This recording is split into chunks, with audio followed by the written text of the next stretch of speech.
我是个喷子，我最喜欢点进一篇小说，在开头评论报看，快跑！这天我收到了一个作者的回复，敢说我的文不好看，晚上顺着网线来找你。我不以为意，甚至点进他的主页，把他所有文都评论和踩了一遍。可是半夜惊醒时，我发现房里真的藏了一个人。我是被渴醒的，眼睛还没来得及适应黑暗，手摸索着伸向床头柜，却摸了个空。明明记得睡前放了杯水在这里，暗骂了声，我决定接着睡。渴就渴吧，还能渴死我咋的？忍着喉咙的干意，意识将要再次模糊之前，我蓦地睁开了眼。不对劲，我确定我睡前明明放了一杯水在床头柜。临睡前，我如平常一样打开某乎，一边刷一边骂那些作者。我知道那些作者以读者的阅读量来赚取稿费，那我就告诉那些读者报刊，叫他们快跑，哪怕我根本没点进去看过。不为别的，我就是纯粹没素质。白天在公司当牛马，受了气，不敢骂老板。老婆也早在1个星期前就离开了我，更是让我有气无处撒。我想过在网上跟人对骂，但怕被扒出来。隔着网络，我不知道对方我能不能惹得起，于是只能去骂骂作者解气。我知道这些作者受到平台限制，不能和读者互骂。至于我为什么知道这个，谁让我老婆以前没事儿就抱着手机刷某乎，还用我辛辛苦苦赚的钱充会员。看了2个月，她居然也大着胆子开始写小说了。我妈说的对，她真是不守妇道。哪有好女人天天写东西去给别人看的？而且她一个大专毕业的，写的东西居然也有人看，她也配？我以为她就闹着玩玩，谁知她居然真的赚了点钱，翅膀硬了，带着孩子跑了。1个星期前我回家时，如往常一样在楼下小卖部打了2把游戏才回来。开门后，家中居然冷冷清清的，没有明亮的灯光，没有热好的饭菜，只剩下空了一半的衣柜。想到这我就越发来气，睡前刷手机时恨不得把生活中的不如意全都撒气在那些作者身上。我记得清楚，当时我一边打字一边咒骂，骂到口干舌燥后，特地离开被窝去倒的水。放在以前，我哪用自己去倒水？睡前自然有免费保姆帮我做好。难道被打翻了？我往地上看去，果然，我老婆精心挑选的玻璃杯滚落在地上，洒落一地碎片和水渍。当初我就说这杯子中看不中看，真是败家娘们。今晚月色不错，透过半拉的窗帘洒下一地银白。要是他在，又要缠着我陪他看月光了。我不耐烦地翻了个身，一边盘算着明天去找他说点好话，他会不会愿意回来呢？等等，好像有什么东西不对劲，我什么时候放了双鞋在窗帘下？日记到这里戛然而止。所以，你认为你儿子的失踪是有隐情的？面前的阿婆点点头。3天前，我所在的片区接到一起儿子失踪的报案。一开始我们没当回事，因为这儿子已经40多岁了，是完全民事行为能力人，有权决定自己的去留行踪。何况他还有个患病的孩子。从警多年，我们见过太多这样的案例了。一开始，夫妻俩都想着砸锅卖铁也要把孩子治好，慢慢的，父亲这个角色就开始缺失了。从街坊邻居的嘴中，那位失踪的陈明不是什么好人，吃喝嫖赌样样都沾一点，喝醉了酒，动不动就打老婆，街道调解处上门过好几次。这样的人为了逃避责任而消失，不是什么怪事。但那位母亲每天都来，一开始她哭闹，怒骂我们不干事，说没天理没王法了。被保安请出去过好几次后，她稍微收敛些了，但仍然一见我们谁闲下来，就拉着我们诉苦，絮絮叨叨的要报案，让我们把他儿子找回来，还说他儿子失踪一定和儿媳脱不了关系，让我们把儿媳抓起来。街道办刘姐悄悄告诉我，这阿婆泼辣了一辈子了，儿子长到40多岁了还是个巨婴，孙女生了并不管，儿媳也被逼走了。我们几个到后来已经形成条件反射了，一看见他来就犯怵，尤其是在今天这种孤立无援的情况下，我特别慌张。天气预报早说了，今天是台风天，局里给大家都放了假，只安排我一个人值班。我本以为这天气也不会有别人来，谁知在门口看见撑着半把破伞的他。阿婆呀，你还是回去吧。他没接茬，只递给我一个被塑料袋包裹的严实的物品，我只好拆开。他的衣服都湿透了，塑料袋外也已经裹满水珠，里面的东西倒是被保护得很好，是本日记。阿婆拉住我的手，同志，你看日记里都写了，肯定是有人害了他。我家阿仔最是懂事了，怎么可能无缘无故失踪呢？他们都不愿意信我，只有你愿意听我说话。小伙子，我知道你是个好人，你一定要帮帮我呀，小伙子。他说着抹了把眼泪，突然就朝我跪了下来。我慌乱扶住他，这回面前的不是那个讨厌泼辣的小老太太，只是个想找到自己孩子的母亲。我心突然一软，突然想起了已经去世的奶奶。我小时候也调皮走丢过，找到我时，奶奶的眼泪倏地就下来了。那是我第一次看见那个小老太太哭。执意收养我时，被爷爷赶出门，她没有哭；为了养活我，冬天去山上砍柴，不小心削掉一根手指头，她没有哭，却在我走丢找回后，摸着我的头流下了眼泪。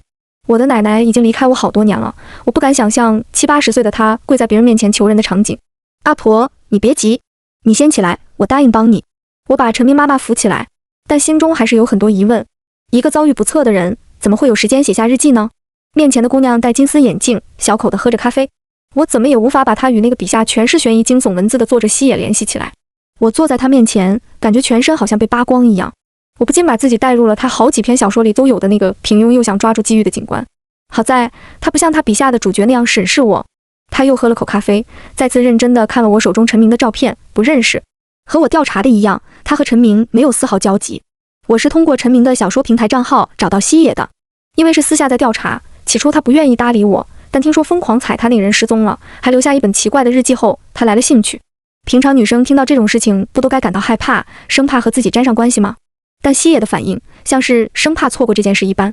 翻看完那本日记，他简直两眼放光，太好的素材了。常规来看，别人会觉得凶手可能是作者或者妻子，但如果是我的故事，我会把这名母亲塑造成凶手。多好的反转呀！因爱生恨，极强的控制欲导致他忍不住杀了自己的儿子。他的声音太大，以至于周围的人纷纷侧目。我抽回了日记，这是查案，不是想象。西野撇了撇嘴，不要小看我们悬疑作者的直觉好吗？我写过这么多凶手，如果不是调查过你跟他无冤无仇，我会觉得你是最大的嫌疑人。如果我是凶手，我会让他有机会写这日记吗？问题的突破点一定就在这本日记上，这点我倒是赞成。放在桌上的手机突然震动起来，闹钟响了，我约了陈明他妈，得走了。西野似乎想到了什么，一边在纸上急着记下来，一边朝我挥挥手，再见了，警官，记得把事情的进展告诉我呀。你答应我，我就给你个提示。走在路上，我还在想着西野说的那句话，日记本上没说窗帘后面的那个人是谁，老太太为什么要嚷着让你们抓走儿媳妇呢？她肯定还知道什么你们不知道的信息。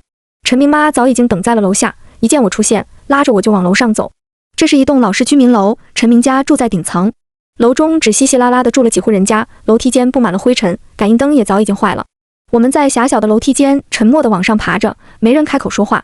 我想着西野让我小心陈明妈的叮嘱，但还是没办法把她往坏处想。走走停停，她还是忍不住喘得像风箱一样。我上前扶住她的胳膊，这毕竟只是个干枯瘦弱的老太太而已。上面突然传来关门的声音，有人出来了。哟，小王啊，你咋到这儿来了呢？街道办刘姐的声音响起，正好我有点事儿跟你说，在这儿遇见你，就不用去你们局里了。我跟着刘姐走到旁边，她小声问我，你这孩子咋跑到这儿来了呢？听姐一句劝，离这一家子远点，我这不是想着老太太儿子不见了，可怜吗？刘姐冷哼了声，可怜？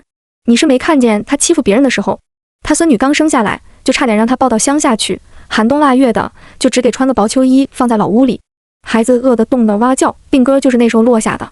他儿媳妇求到我们街道办，我和妇女主任陪她去了趟老屋，才把孩子抢回来。许慧这闺女是真的可怜，父母都早死了，也没个娘家可以去。打那一遭以后，她知道必须得离开这个家了，不然她的日子就是她闺女以后的日子。你说这老太婆也是奇怪，人家在的时候整天打骂嫌弃人家，人家要离婚了，她又不愿意了，整天到我们街道办来闹事，说是我们撺掇的。你呀，还是太缺社会经验了。这种人，你以为你帮了他，他就会念着你的好吗？我看你现在被赖着也跑不掉了，我劝你还是敷衍两下，趁早断了联系，免得引火烧身。我知道你心地好，但是啊，可怜之人必有可恨之处。我知道了，刘姐，谢谢啊。正说着，老太太不耐烦地把拐杖敲在楼梯的金属栏杆上，快点啊，警官，查案重要还是闲聊重要啊？来了来了。我朝陈明妈走去，刘姐还在背后叮嘱我，记得我跟你说的呀。待刘姐走远了，陈明妈还在恨恨地盯着楼下，哼，又来给楼下送低保，1个月来个一趟，看我儿子这么可怜，也不知道顺便给我儿子送呢，我儿子都那么难了。这些人坐在办公室里不干正事，就会破坏别人家庭关系，我儿子一家就是让他们给撺掇的散了的，可怜哟。陈明妈一边说着，一边抹着眼泪，我讪讪的不知该说什么。陈明家很怪，我也说不上来为什么，但就是很怪。垃圾桶里塞满了垃圾，墙角放了没喝完的半瓶酒，房间里到处都很乱，真的像被人翻过的样子，但被褥却叠得相对整齐。如果按照他日记上写的，有人藏在窗帘后，如果他的失踪真的和那人有关，那么不管是那人主动发起了攻击，还是陈明主动出击，床上都应该留下痕迹才对，总不能他们还耐心地铺了个床。陈明的衣柜也很奇怪，我知道男人的衣柜大多没多少衣服，但陈明的衣柜仅仅只缺少这个季节的衣服。一个人再不讲究，总有几套换洗的衣物吧。何况他先前有妻子在家，后来有他母亲经常过来，即使他是个混蛋，他们也把他照顾得很好。小王，你快来！我正思索着，突然听到陈明妈的惊呼，我赶紧朝厨房跑去。她跌坐在地上，惊恐地指着一个方向。我朝那边看去，厨房柜子底部与地板的空间中静静地躺着什么东西。我蹲下仔细查看，身子陡然一僵，自觉体内的血液都凉了下去。那是一截手指。我把陈明的手指和厨房里采集到的血迹带回了局里。检验科很快出了结果，手指是陈明的，血迹是陈明和他妻子许慧的。厨房的痕迹也显示发生过打斗。我兴冲冲地把这事报告给了带我的师傅，他说他会向局里汇报，让我等。陈明妈妈找了我好几次，不是叫我换灯泡，就是叫我修水管。我倒不是不愿意，可是他的要求越来越多，越来越过分。今天连做饭没有姜蒜了，都叫我去送，我只能婉言拒绝。话还没说完，对方就在电话里哭了起来。哎呦，我儿子都没了，你们这些警察不帮忙查就算了，居然放任我一个孤寡老太太不管。阿姨，您别这么说，陈明的案子我们还在查。我还没说完，对方就挂了电话。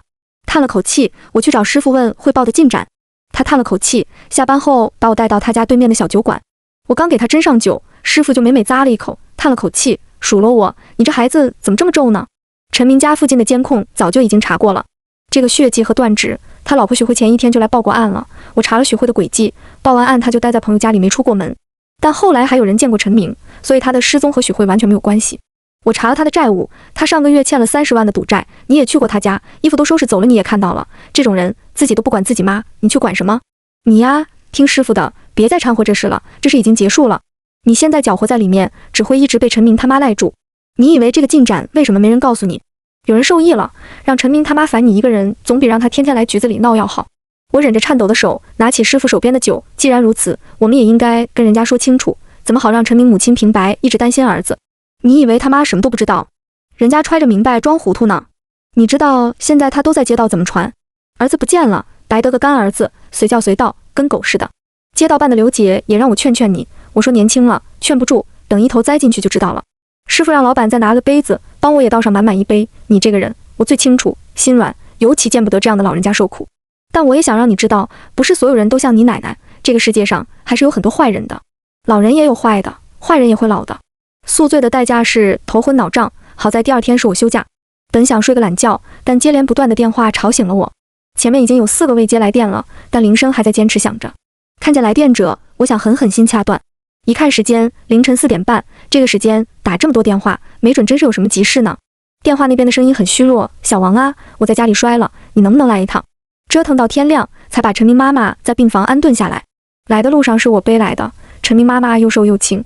他一边没忍住痛哭了一路，一边心疼地擦我额头上的汗。小王警察，给你添麻烦了，就你一个人还愿意搭理我这个老太婆。其实我也知道，他们都讨厌我。可是我一个女人拉扯着一个孩子，在那个年代，我不泼辣一些，别人都会欺负我们孤儿寡母。等医生检查治疗完，我把他安顿好在病床上，已经天亮了。医生说他的腿是粉碎性骨折，要住院一段时间，让我联系家人照顾他。病房里其他家属好奇问了句情况，引发了陈明妈妈对家人的一通抱怨。不到5分钟，许慧已经被塑造成了一个逼走丈夫、不管老人、在外胡来的女人。我看着陈明妈还在滔滔不绝地骂许慧，短短几分钟就颠倒了黑白，真是越看越可憎。我知道她可怜，可是可怜不是她用来欺压别人的借口。若不是想着真的会没人管她，我也不会来。我跟医院商量了，给她请了护工，这段时间在医院里照顾她。但是护工说最好拿几件换洗衣服，还有把社保卡拿来。我心里犯了难，思来想去也不知道怎么办。恰好这时刘姐来了电话：“小王啊，我帮你联系了陈大妈的儿媳妇许慧，我们一会儿就到医院。”我在心里感谢了刘姐1万遍。没一会儿，许慧来了，抱着肩膀看我，她脸上全是疲惫，眼边还留有一片青肿。我不好意思地开口，其实后面可以请社工照顾她，本来不想麻烦你的，但是医生说要拿她的换洗衣物和社保卡过来，我一个人去毕竟不方便，你是她唯一的家人了，想请你一同去拿些她的东西过来，再请上刘姐做见证，也以免后面。别说了，她是什么人我们都知道。她摆摆手，定定地看了我几秒，要不是听说是你找我，我是不会来的。见我疑惑，她苦笑，也就是你心好，这段时间一直在照应她，不然的话她肯定早就纠缠上我了。我倒是不怕，但孩子要上学，她这种人一定会闹到学校去，不闹到所有人都满足她的要求是不会罢休的。那你今天来不影响吧？我有些担心。没事儿，我们过几天准备搬到外地了，孩子的转学后续也办好了。今天过来，一是做个了结，二也是真心想当面感谢你。刘大妈拽着我俩就往外走，好了好了，客套话不要说了，赶紧办完个回个家，为这老太婆待在医院怪晦气的。陈明失踪的前一晚到底发生了什么？回去路上我没忍住问。失踪？你管这叫失踪吗？许慧低着头，我看不清她的神情。前一晚，我回了趟家去拿孩子的证件。平时这时候他应该都喝得烂醉，那天不知道为什么醒着，我被他拉着，他不停求我下跪，打自己耳光，一遍遍地发誓，说他错了，说他再也不赌博，再也不打我和孩子了。这种话你相信吗，小王警官？刘姐没忍住插了话，千万别信，妹子，狗改不了吃屎的。陈明这人我看着他长大的，他发的誓和狗叫没什么区别。许慧笑笑，我当然知道，可是我不答应的话，他那人能准吗？他从口袋里摸出几张检查单，第一张上面的鼓膜穿孔几个字触目惊心，这是那天他打的，他那一巴掌下去，我当时鼻血就下来了。我把几张单子一一展开，不同时间不同程度的伤害。我忽然想起许许多多个夜晚，喝了酒的爷爷护在我面前的奶奶，捏着单子的手不自觉颤抖。我不知道在问谁，为什么不离婚？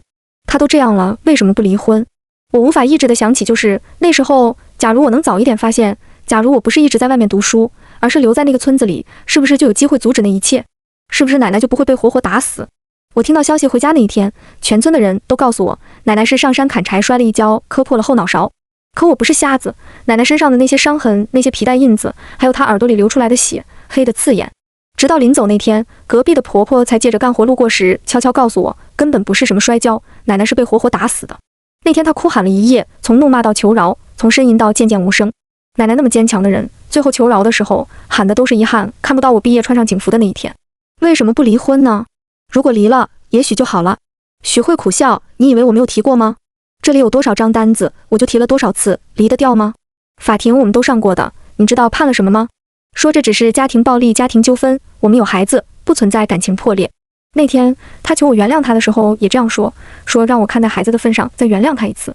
可是我深知这种人怎么可能改的了？我拒绝了，他就又打我，打完他就后悔了，跪着扇了自己几个耳光后，他突然拿起来斩骨刀，我吓得爬到厨房角落，可他没有再动我，自顾自地斩下了自己的手指，鲜血淋漓的手捧着那根指头，献宝一样告诉我，这是他为我表的决心，让我再信他一次。那会我怕了，我真的怕了。他对自己都这么狠，怎么可能放过我和孩子？我假装答应他，他还说叫我晚上就去把西西也接回来，我们一家人团聚。他说换了衣服就和我一起去，我想跑，可他锁了门，我只能趁他不注意，偷偷打开窗户，跳到楼下的阳台。楼下住的老人常年卧床，卧室的门关着，他没有发现家里多了个人。我躲在阳台不敢动，很快就听到了上面传来的动静。我听见陈明大声骂娘，但天色太黑了，他看不清楼下，以为我跳下去了。我悄悄观察着，见他穿了件外套，匆匆下楼去了。我又偷偷上楼拿了证件。后来我想返回楼下那家再躲藏一会儿，却发现刚刚自己留的门不知什么时候被关了。想到那位老人最是怕事，我也不想再给他添麻烦，只得下楼。楼道太窄，无处躲藏，我又怕陈明折返，最后冒险躲在了开着的单元门的背后。陈明似乎已经在楼下找了几圈，我听见他路过门口时气喘吁吁的声音。有人问他，陈明急匆匆地跑来跑去干啥？有听到什么动静吗？没有啊，咋了？陈明掩饰了过去，没事儿，东西掉下来了，不重要。等他上楼很久以后，我才悄悄地出来。刘大妈点点头，楼下是个没有腿的失独老人，以前他女儿还在的时候，在客厅安了监控摄像头，后来也一直没拆，现在还能看到那天的回放记录呢。陈明失踪以后，我听经常在楼下小卖部坐着那几个人说的，那天确实是这样。而且许慧已经走了以后，半夜陈明还到楼下来买酒喝呢，像是为了给我证明般。去老太太家之前，刘大妈先把我带到了陈明楼下，对着小卖部里面的男人打招呼，老吴啊，我再跟你确认一下，陈明那天确实是大半夜12点过了，还来买了一次酒是吧？叫老吴的男人有些不耐烦，是啊，都问了多少次了还来。那天我都已经关门了，陈明在外面砸门说要买酒，我本来想骂他，看他喝得醉醺醺的样子，就没多说什么。他絮絮叨叨地抱怨说，明明昨天刚买了2瓶，咋这么快就没了？完了还在我门口放泡尿才走。陈明妈住的地方很小，但收拾得整洁。老太太为了逃避帮忙带孙女，特地搬到这个地方来住的。这地方离陈明家不到500米，既离儿子近，又想有点距离感。刘姐悄悄告诉我，不想带孙女，那都是说给外人听的。陈明喝醉了，酒谁都打，他妈心里也害怕呀，这才找了借口搬出来。等到自己儿媳妇被打了，他的说辞就变成了男人有点男子气概是应该的。这种混蛋，就算真出事了，也是死有余辜，可不敢胡说啊！要是传到他妈耳朵里，非把你撕了不可。刘姐说着去帮忙找证件，许慧帮忙装了几件换洗衣服。我等在门口，突然听见刘姐叫我。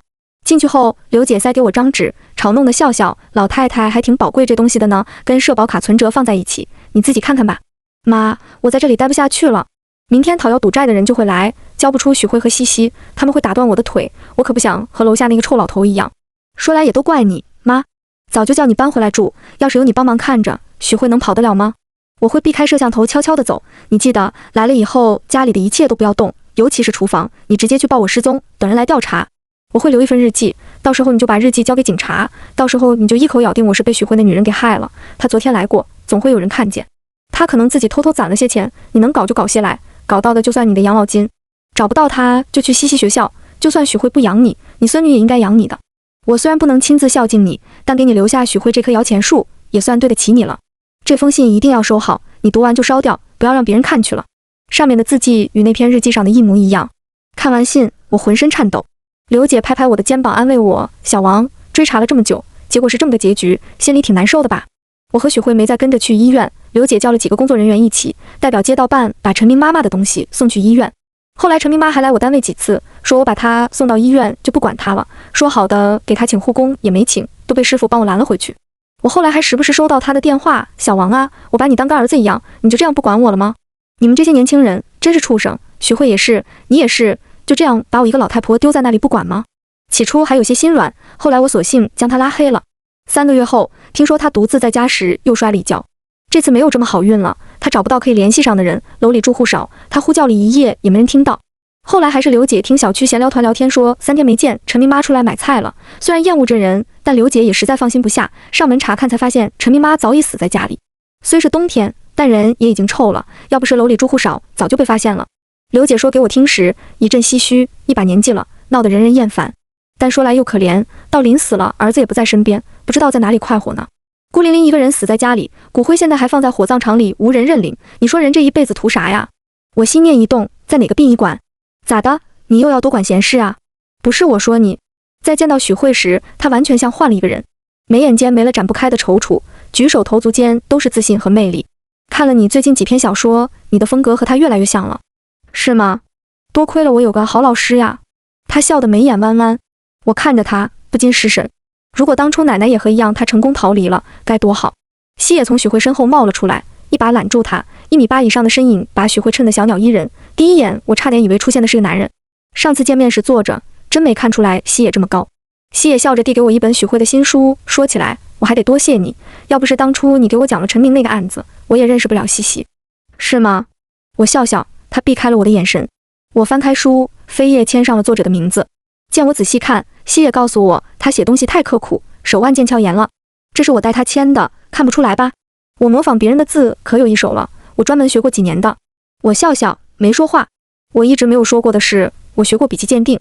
在刻意模仿，总有些笔锋习惯是改不了的，常人可能难以辨别，但第一眼我就认出了这是西野的字，一如当初我一眼就看出那2封信是出自他笔下一样。放学铃响了，西西捧着个本子蹦蹦跳跳地从学校里跑出来。许慧耐心地蹲下，听他说在学校写的作文获了奖。我看了看，题目是我的妈妈。我摸摸西西的头，好好加油啊，西西。我没有说出口的话是，你永远不会知道你的妈妈为你付出了多少。我是从老太太出事那天发现不对的。楼下小卖部老板说，陈明刚买了2瓶酒不久，半夜他又去买酒。这是陈明最后一次在别人面前出现。作为一个深受酗酒者之害的人，我无可避免地会一直注意那2瓶酒到底去了哪里呢？陈明家的垃圾桶是塞得满满当当的，他那几天分明没扔过垃圾，但他家里找不到酒瓶的踪迹，有的只有喝剩了大半的1瓶。楼下的老人支支吾吾不愿配合，但看在刘姐的面子上，还是给我提供了他家客厅的监控画面。从我掌握的证据来看，许慧10点31分通过阳台进入楼下家里，43分离开，57分路口监控拍到他出小区的画面，11点25分派出所接到他报案说又被家暴，再后来他被送回住处，便再没出过门。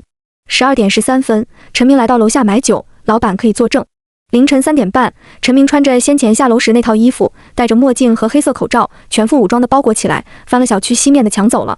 西面临近一片未施工完成的工地，工地非常大，鱼龙混杂，临近周围有好几个出口可以出去。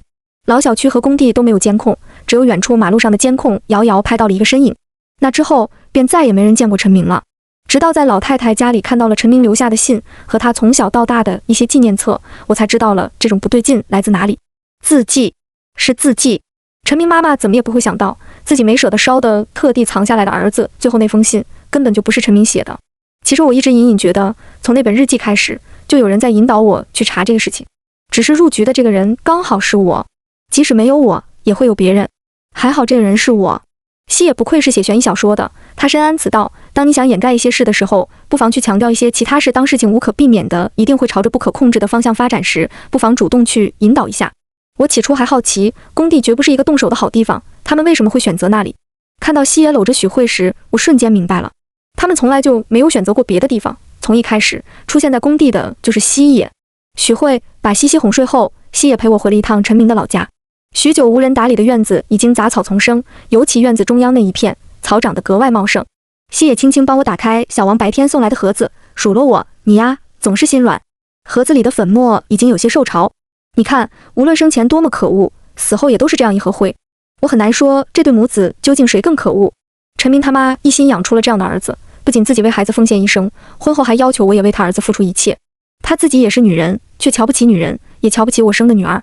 起初我只是想逃离他们，后来我看小说时认识了一位作者，叫西野。从他的文字中，我渐渐明白，我不必成为谁的附属。西野帮了我很多，帮我找房子，帮我给西西转学。我试着学他写东西后，他说我的文字很有灵气，他开始帮我投稿，帮我引荐编辑。我开始攒了点钱，这是不知怎么被陈明知道了。那天陈明打电话告诉我，离婚可以，但我得把这段时间赚的钱全部给他。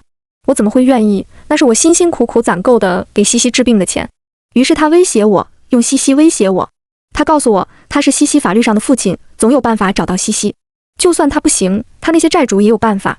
他说，女儿替老子还钱，天经地义。我忍无可忍，西野让我别急，他说他来想办法。